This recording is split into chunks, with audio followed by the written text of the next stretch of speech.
Welcome and thank you for joining into today's Positive Forward Motion. This is your host, Denise Scattergood. Each week, I discuss a topic that is designed to help you get more of what you do want and less of what you don't want, both personally and professionally.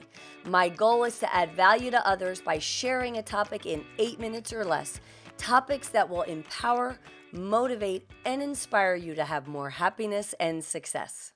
Today's topic is how to be more productive, part 1. This episode is one of a series of parts because the first step in being more productive is to break out the steps and focus, one positive forward motion step at a time. For many, practicing focus and being more productive has taken on an entirely new meaning, especially during this time of global crisis. Many are working from home and are learning how to juggle work, home, and family responsibilities all at the same time, all under the same roof, nonstop, day in and day out.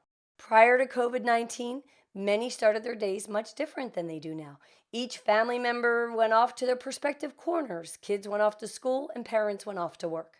Perhaps you've been furloughed and you have more time to work on all the things you've been putting off, but you're feeling as if you're just not as productive as you wish you could be.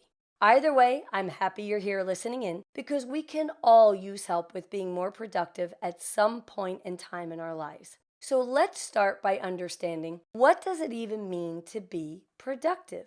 Well, to have a productive day means actually working productively on your highest priority activities. It also means hitting targets and getting results that help move projects and tasks forward. Being productive does not mean you hurry around doing more and more and more.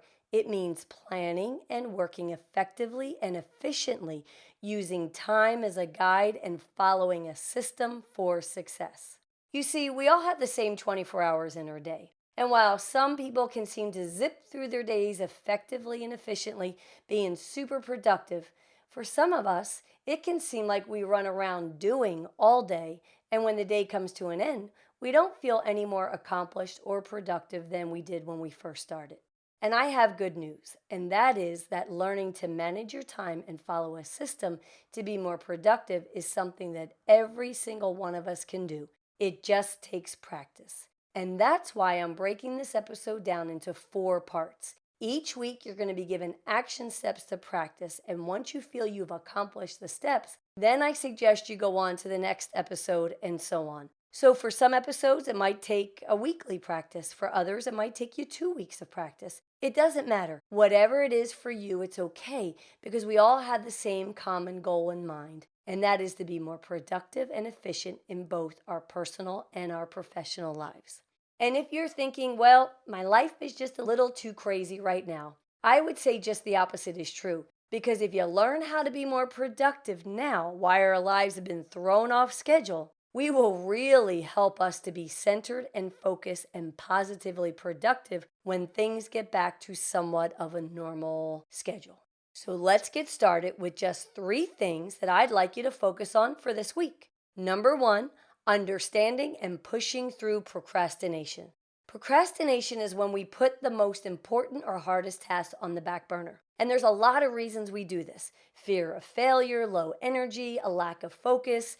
They're just to name a few. And doing what is most important or hardest first is difficult. And it's difficult because it goes against our human nature. It's in our nature to want to avoid doing difficult things. And the best way to push through procrastination is to identify the large, important, challenging tasks and knock them out first. And when I say first, I mean immediately, regardless of what we want to do. Because thanks to our survival instincts, there's never going to be a time when we want to do the challenging stuff first, so we must make ourselves do it. So this week, I want you to identify just 2 procrastinations that you have.